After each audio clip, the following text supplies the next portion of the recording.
You know, I really love a good sunset.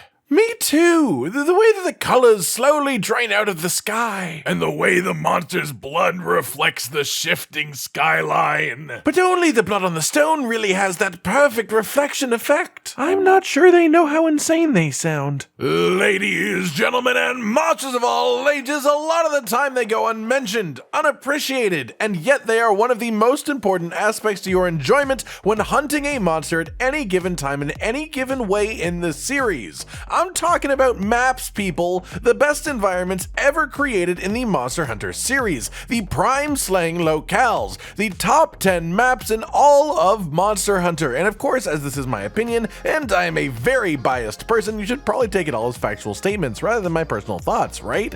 Number 10. The sea is frozen over!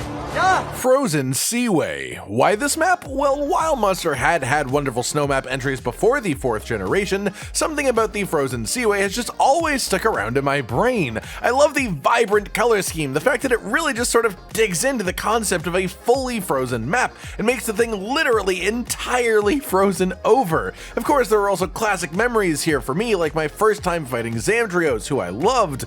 Gammoth was a great memory as well, who was on this map, and considering the second Monster Hunter game that I played in general was Generations Ultimate, and they made quite good use out of this map, I became quite acquainted with it very early on in my time with the series as a whole.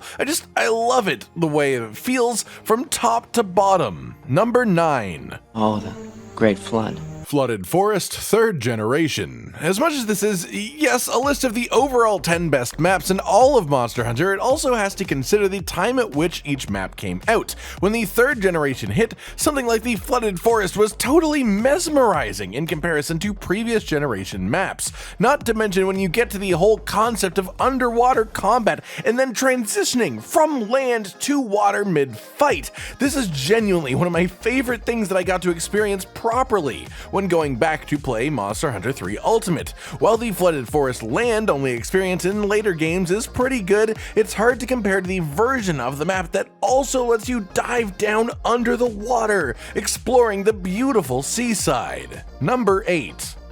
He's been telling everybody he was born in Forest Hills.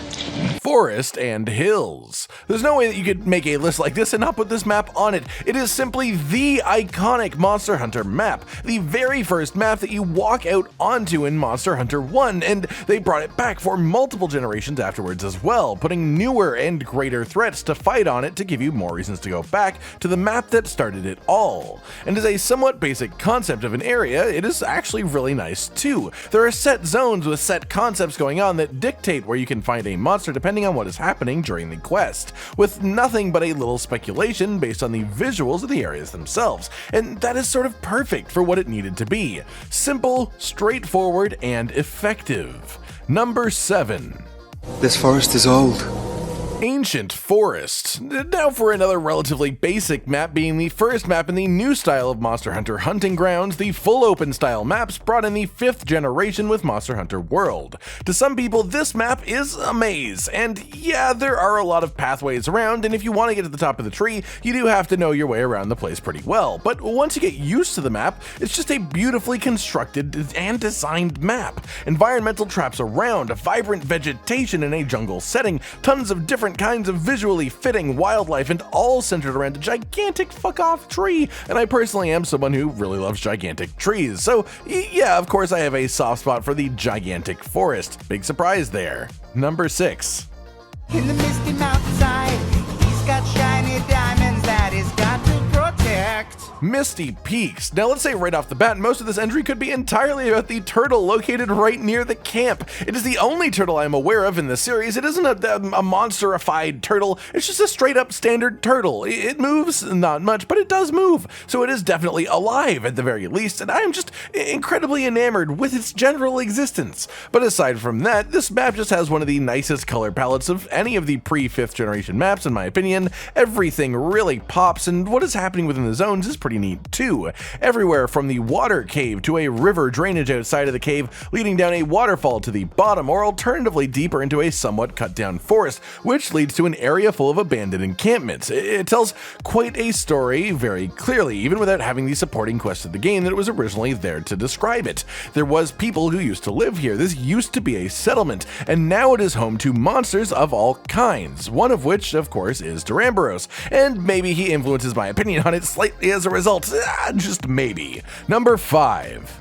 If you're so miserable here, maybe you should just go back to the jungle. Jungle. Not first generation jungle, but specifically second generation jungle, when we started to see things like crabs on this map. It's really easy for me to explain with this one, honestly. It isn't some neat facet of hidden design, it's just a lovely beach island adventure. A good number of the zones have some sand overlooking the water, and it makes me feel like you're on a vacation, hunting monsters. And that's honestly how I want to feel when I'm playing the game. Sure, I could feel like I'm stuck in an endless wilderness, and sometimes that's nice, but why not just kick back and relax sometimes, taking out the oversized wildlife on a strange island instead. Number 4. It's being heated by the underground magma chamber.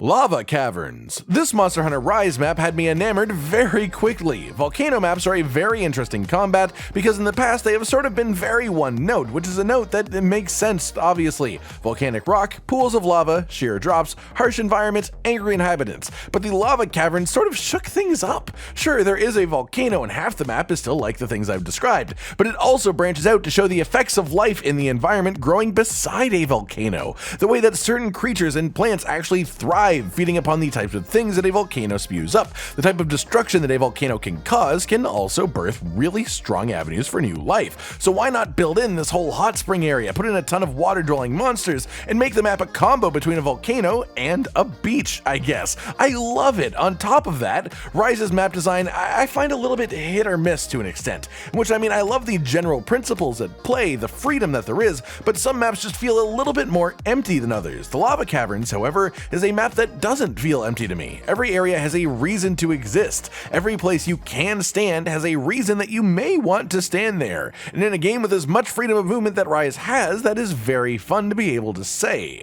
Number 3. The largest water park in the universe! The Flooded Forest, and this time the Rise version of the map, of course, and weirdly for a lot of counterintuitive reasons as to why I picked the original version. Obviously, Rise does not have the underwater combat, it does not have the nearly seamless jump between the land and sea, which was a large influence on the earlier pick, but Rise's Flooded Forest does something incredible with the map. The sense of scale expands dramatically. You can not just visit the pyramid, but full on climb it to the top if you choose to. There are secret paths on this map from the camp that act as a shortcut. There are parkour tracks intended to guide you across the map in fun and efficient ways. This map for me is the best map that has been created in Monster Hunter Rise specifically, which I consider a very specific statement as the concept of map design for Rise is simply way more open and vertical than any other game in the series, even World. Number 2. And I'll show you some waterfalls. You look like you like waterfalls. Painted Waterfalls. That's right, my second favorite map of all time is from Monster Hunter Frontier, and what an absolutely gorgeous map it is too. I've talked about my feelings of enjoying hunting in environments that almost feel like a vacation, and damn, does this place feel like somewhere that you could lay out a sunbed and just sink away from all of your troubles for days. Waterfalls around every corner, inexplicable circular rainbows lighting up the sky from various angles, and the camp itself almost feels like a luxury tent. I mean, come on, who is hunting here? The Queen of frickin' England? I wouldn't blame her, after all, it's my second favorite map. Obviously, I view it as an extremely high tier decision, and to boost it up, it also serves as the backdrop to a number of extremely high octane fights, sort of adding a tranquil energy to an otherwise very painful experience. Number 1. These islands play host to a vibrant ecosystem below, a vast organism known as the coral reef. The Coral Highlands. Yeah, I don't even think it's a contest. Honestly, I'm sorry if you disagree, but the Painted Waterfalls is the only thing even anywhere close to this for me. The Coral Highlands is a masterpiece of game level design on so many different levels. The concept of an underwater environment done just without the water, repurposing a lot of the natural formations as a new kind of life is just incredible. The color scheme of the map perfectly reflects this and looks totally different from other maps maps in the series entirely. It looks gorgeous, almost like being lost in time. A visitor looking into an aquarium, but without the glass, and the animals are monsters who are sort of trying to kill you. This map also serves as the home to Kieran in Monster Hunter World, which when Kieran's on the map, it is always thunderstormy, which is an awesome little detail. And it is also, of course, the home of Namielle, the queen of water monsters, and her existence sort of cemented this perfectly for me. The monster and this map go perfectly hand in hand. An elder dragon inspired by loads of deep sea creatures, functionally able to fly through the air as if it were water without there being water there,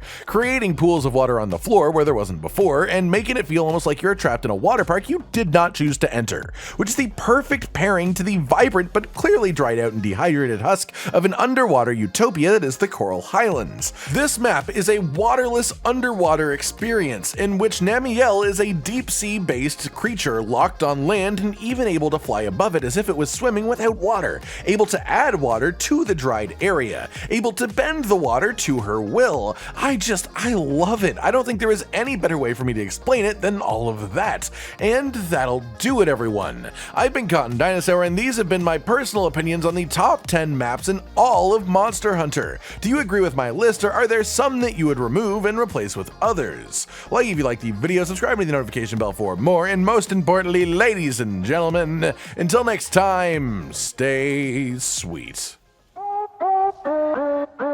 Josh, Cotton, and Hollow with the videos, dropping the humor like a hammer on your tippy toes, bringing entertainment on a daily arrangement to take our insanity and turn it into entertainment. Yes, I said entertainment twice, to reiterate that it is nice to look into your faces on a mostly daily basis when you let us in your homes to make the whole world a stage. Goodbye.